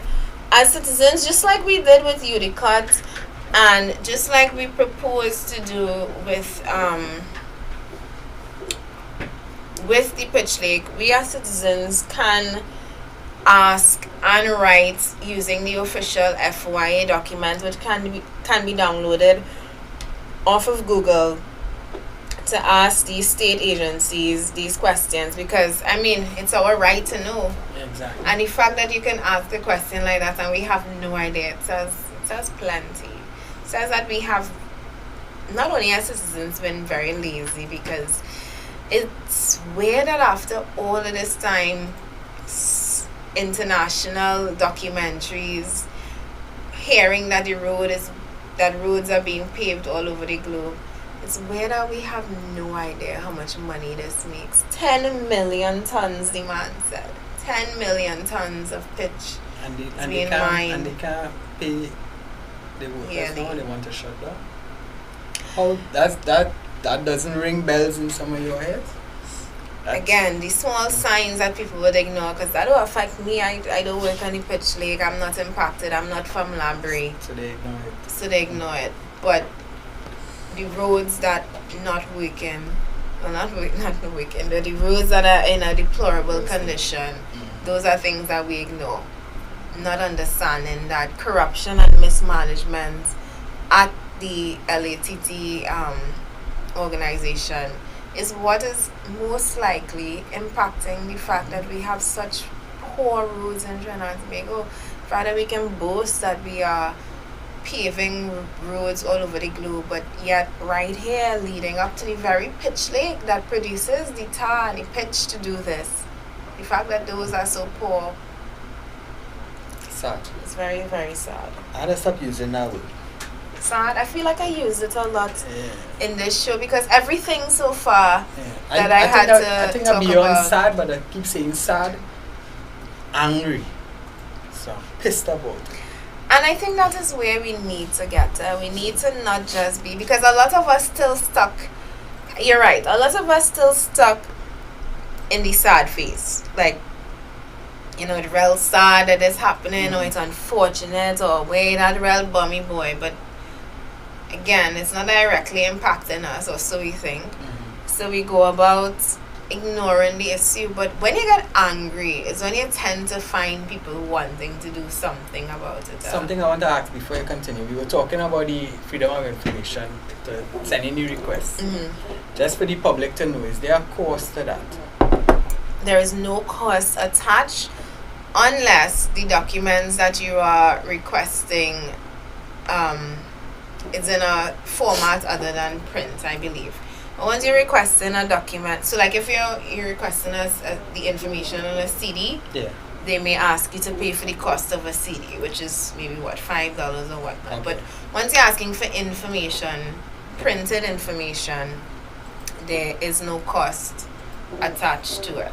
And the form, the request, there's a specific request form that you have to Yes. print or put There together. is a specific request form. Just go on Google and type in FOIA Trinidad.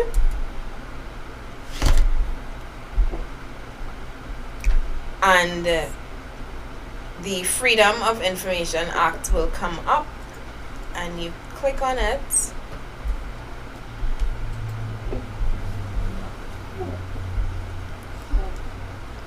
The reason why I ask this question, Trinidad and Tobago, is because we want to educate you all so you all could do your part also.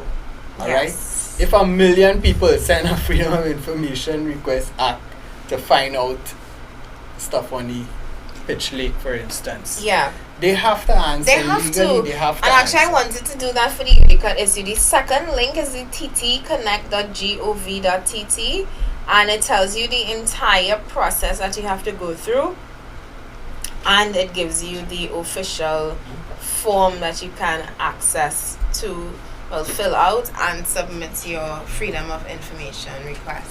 And as you said earlier, anybody could send a request. Anybody, once you are a citizen of the Trinidad and Republic of Tobago. Trinidad and Tobago, Right? you So, don't say, well, you can't do nothing about this, you can't do nothing about that. You could. You could ask questions, you could send these requests. We could force change in Trinidad and Tobago. I'm not saying vote PEP to get the change. I am saying that. I am saying for Right. baby to get it changed. We could force whoever is there to make the change. We could force them to make the change. And force them to answer. Yeah. That's the next thing, because had we not raised this issue to Unicode on the cost of the president's house, two things would not have happened. One, they would not have had to put out that crazy list that the prime minister had to put out. And two, citizens would have gone on their merry business not understanding what $500 million means in terms of dollars and cents, because that's something I realize we are incapable of understanding.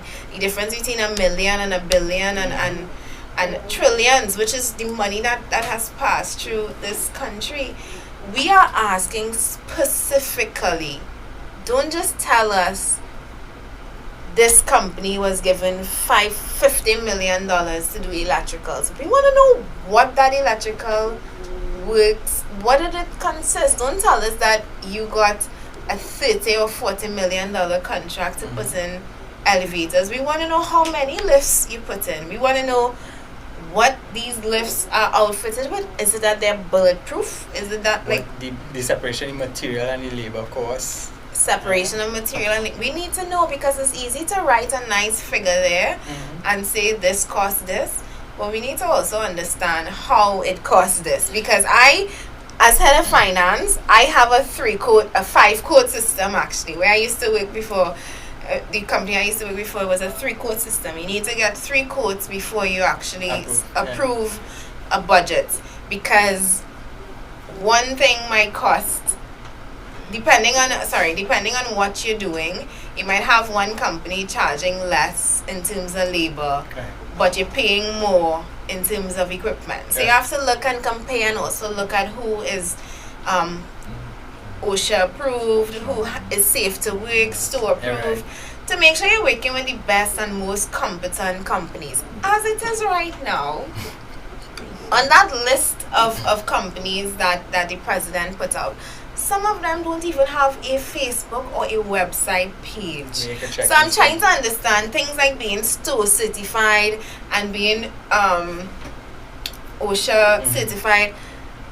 Is it something that we can expect? And then if that's the case, doesn't that point, if the case is that they don't have these certification, is it that we can now point to the fact that these are random companies being created out of nowhere. And this is why we have the FOIA. This is why we are asking the questions. This is why we are asking UDCOT and its chairman. And since the Prime Minister decided to chuck himself in and jump in the melee, we are asking you as well, Keith Christopher Rowley, what and how much did we spend on each individual contractor in terms of labor, in terms of equipment, in terms of the cost of the service, and over what period of time? Because it's almost impossible to believe that this was just the work done within the past couple of months of $500 million.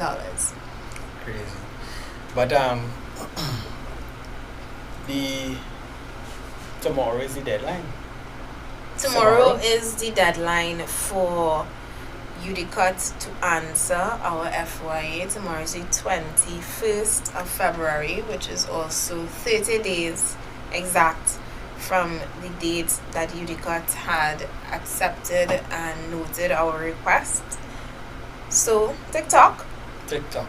I had after we published that, contractors, because I go also do contracting work, actually came to me and say, that's my field, and I really waiting to see that breakdown, that scope of works and everything, because and they're laughing because they know they the field, and they know, and they probably have inside information, because air conditioned men will work with other air conditioned men, so the talk will spread around. I think the biggest indicator that something was wrong or maybe wrong in this UDCOT, not just UDCOT, but in the construction or refurbishment of all three, the cottage, the President's House, and the Red House, is that we still have contractors to this day complaining that they haven't been paid. So how is it that, not the contractors, the subcontractors, so UDCOT contract the work to Unicom, who then subcontracted it out to other companies, and some of these smaller companies are saying, but boss, we getting stiffed, we didn't get our money yet. So who actually collected the sum or the lump of this $500 million? That also affects the cost. At some point in time, I was having a discussion with someone, and he said, well, register your business with the ministry, and know you do good work and thing, and I will send some jobs your way in a kind of form.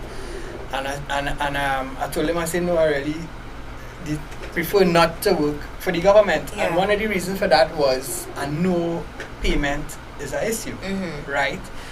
Now, the only way to overcome that is actually take one job. Okay, so let's say my first job, and I know, okay, it's 100,000. I'm going to charge $1 million for that job, right? Now, the $1 million, of course, somebody going to have to get a cut inside. Yeah. And then the rest now would allow that when I get the startup fee, it basically covers the job, and I could wait a year for the rest of the money. So once I cross that period now, then I have money to play with. So I could take more jobs, because then I know I have to wait for the money. And which I don't understand, because if you're going to do a project, and okay, cool, the project is going to cost $1 billion, right? You already have money assigned to certain things. Now I know it has some logistics, however, the money change and whatever, but it should be different to enable a contractor to not kick up his price too much to compensate for the late collection of money. Right? I might just be talking off the cuff here. What did Keith Rowley say? I went to the Prime Minister in 2003 and told him there was massive bid rigging in UDCOT. His words, not mine. Exactly. So, UDCOT, when you want to send your pre-action letters, I'm repeating the words of the Prime Minister, who himself said that he heard there was massive bid rigging. 10 times worse than the airport scandal. 10 times worse! I know he went on and on and on about it. But now that he's in the hot seat, and now that we are raising the questions, I guess we pelting stones that landing on his house. So he's not happy about that.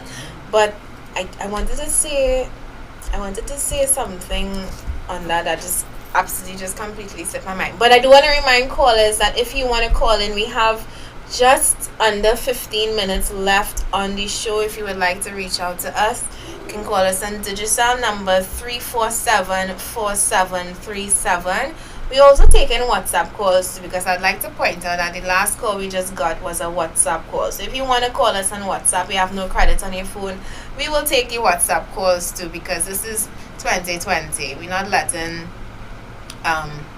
telecommunication keep us back. We have more than one way to get onto the program. So you can call us on 347-4737, or what is that number? 684 9107. 9107. You have a B-mobile phone, you don't want to waste your credit calling or run up your postpaid bill calling a Digicel, you call 684-9107.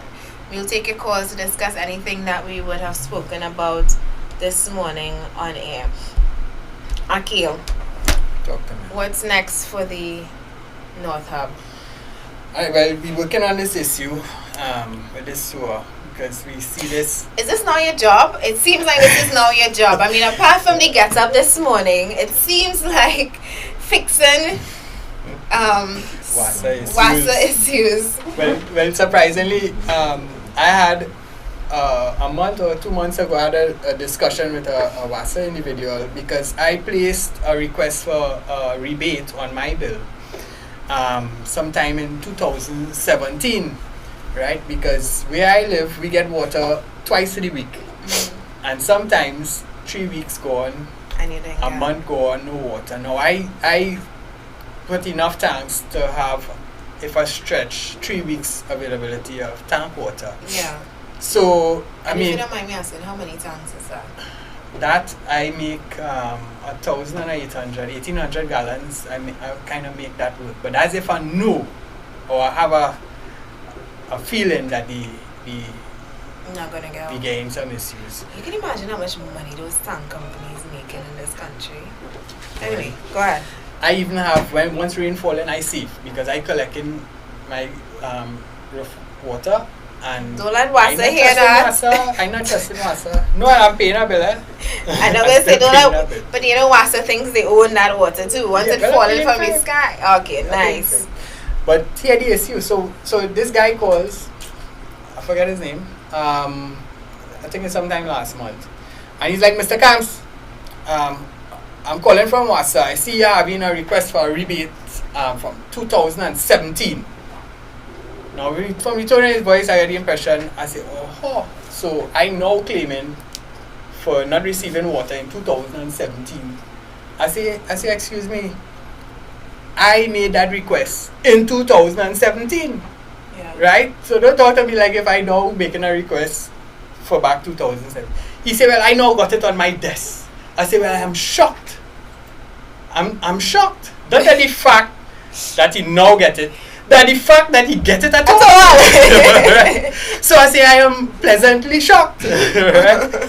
So he goes about and he say, what rate do you pay? I say, wait, hold up right there. I say, it don't matter if we have the lowest rate in the whole Caribbean. I don't care about that. I paying for 2 days water, apparently.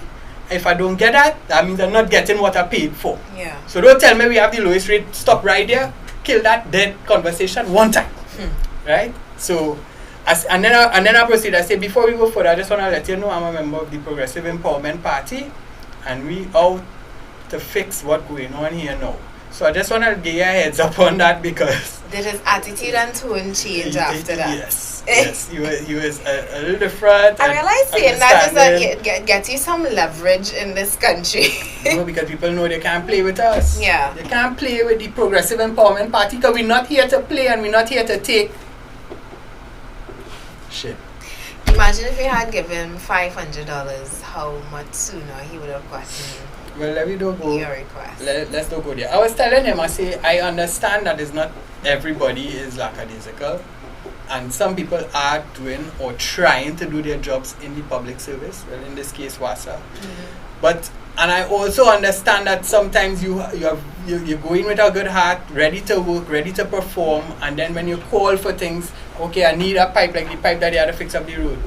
The engineer could really want to go fix that urgently and get in a damn run around to get materials to go fix it, or the truck break down, the hoist smash up, right? And it's always some kind of foolishness like that. So you reach a point, you're frustrated, you can't do nothing about it, so you say, well, me, I just go to work and whatever happen, I had to collect my salary, I had to live.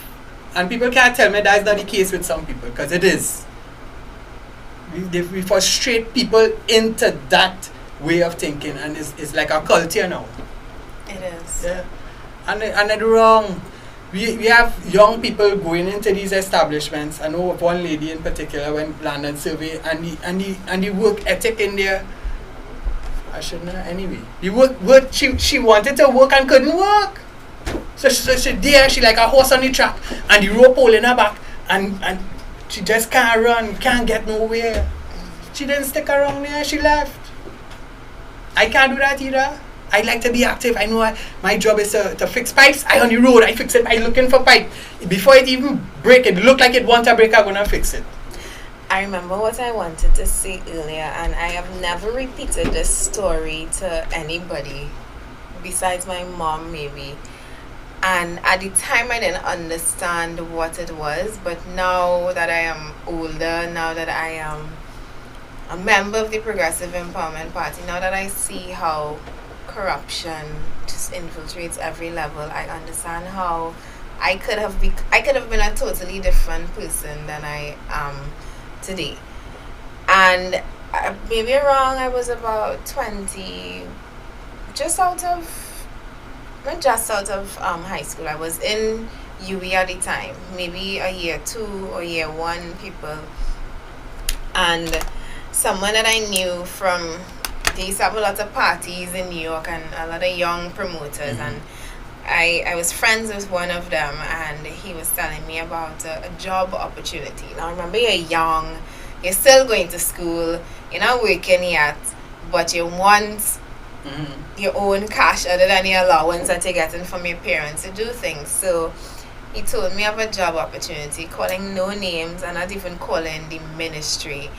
And it turned out to be one of the ministries in our republic. And I did events. Events is one of the things that I do. So managing and coordinating events, I love doing it. And I was offered the opportunity to come on board as an event coordinator under this ministry. And an event coordinator, I sat down in just one or maybe 2 meetings.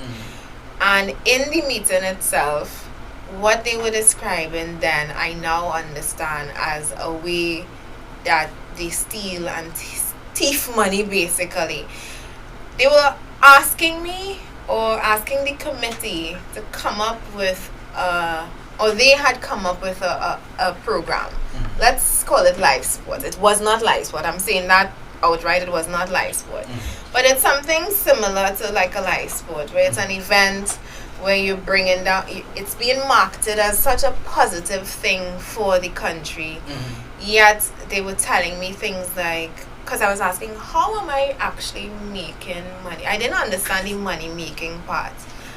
And the person who brought me in spoke to me afterwards, and he was saying, because they never mentioned like a coordinator's fee or anything. Right. They were saying, no, you bring in your people to do the job. And let's say they're charging you X amount. You could probably raise the price a little bit, and the rest would be your cut. Right. Again, I didn't really understand how that was supposed to work. I never went back, because that opportunity, you can call it, ended up falling through. But it was my first taste of how things are done in the public service. I'm not saying that this is how it works in all. That was my experience, my personal experience, but I was told. I was one of the people who didn't get involved, and I don't think the program ended up going anywhere.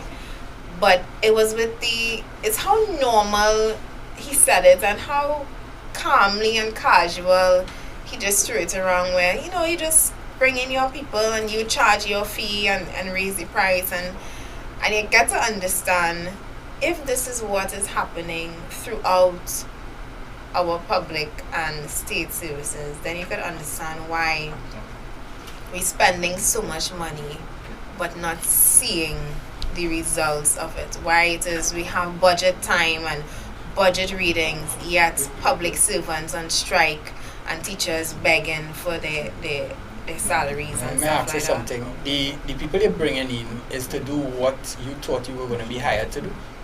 The people that I was bringing in, no. They were coming in to provide a service. So say the project was, and a little hazy about what the project was about. I remember the ministry, still not calling the ministry's name.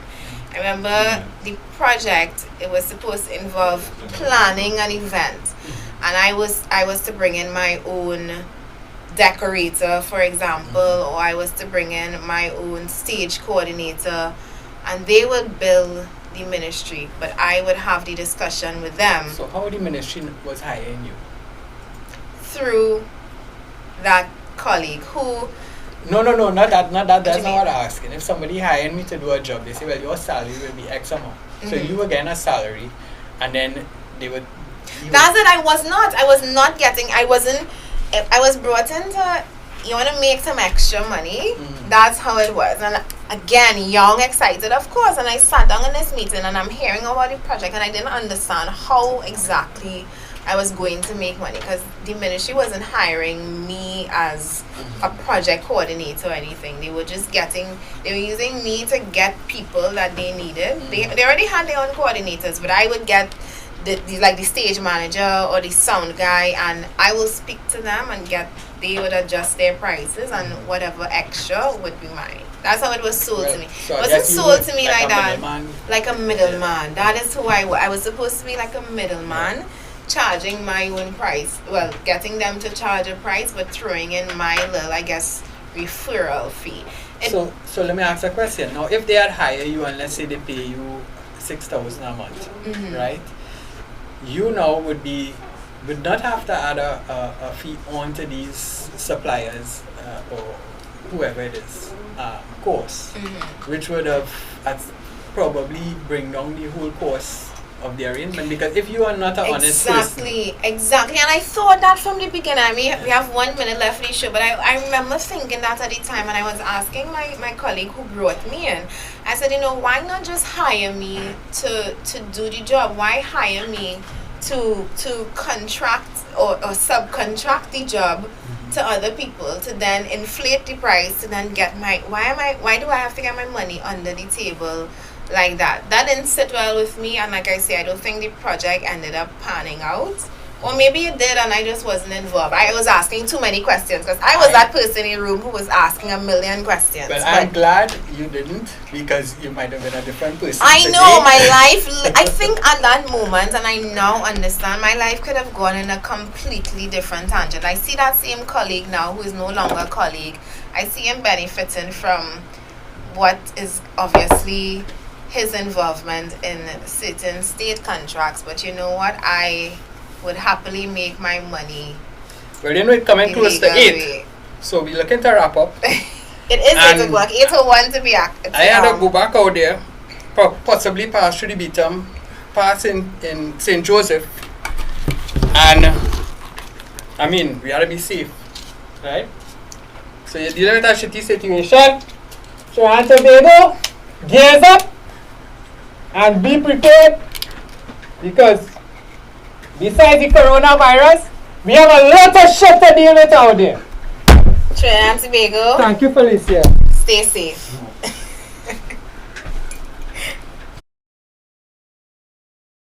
Trinidad and Tobago is in a crisis. For far too long, our people have been abused and silenced by our politicians and the business elite. Just look around you. People are losing their jobs. Crime is at an all-time high. Our justice, education, and health systems have failed. We all know the truth behind all that is wrong in our country. Corruption is destroying us. Billions of our dollars are being looted by a small group of business people that use our politicians to divide and distract us, so they can take what they want, leaving us with no hope for a better country. All of this is because we've never had leaders who seek the interests of the citizenry as their first priority. I am here because I'm not taking it anymore. I am here because I am not taking it anymore. I am fed up of politics as it is in Trinidad and Tobago. It is time we elect leaders with the backbone and the love of our people to go after the corrupt, evil elements in our country, hell-bent on serving their own pockets while we suffer. And it is time that we as a nation take a collective stand against wrongdoing. So we are making a plea to the nation to rally behind us. Because our freedom of speech is being threatened by those who don't want us speaking out on these issues. A man that I greatly respect is one of those leaders fighting for a better country.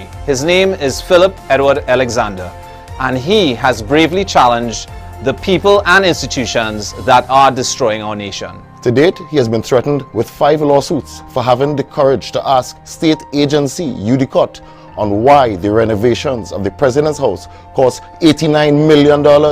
When experts in the field have estimated that that job should have never crossed 20 million. Where did the rest of our money go? We refuse to stand by and allow any agency to use our courts to try and silence and punish Philip or any other citizen of our country for trying to seek the truth. If you're fed up of corruption and want to be a part of real change, support Philip and the Progressive Empowerment Party in this fight. This fight is not for him or us to bear alone. It is a fight for you, our loved ones, and our friends. It is a fight for the future of our country. You can help by making a contribution to Philip's legal fees and help him and PEP expose the truth and shine light over the darkness of corruption. Go to our website at peptt.com, click on donate and see all the ways you can pitch in.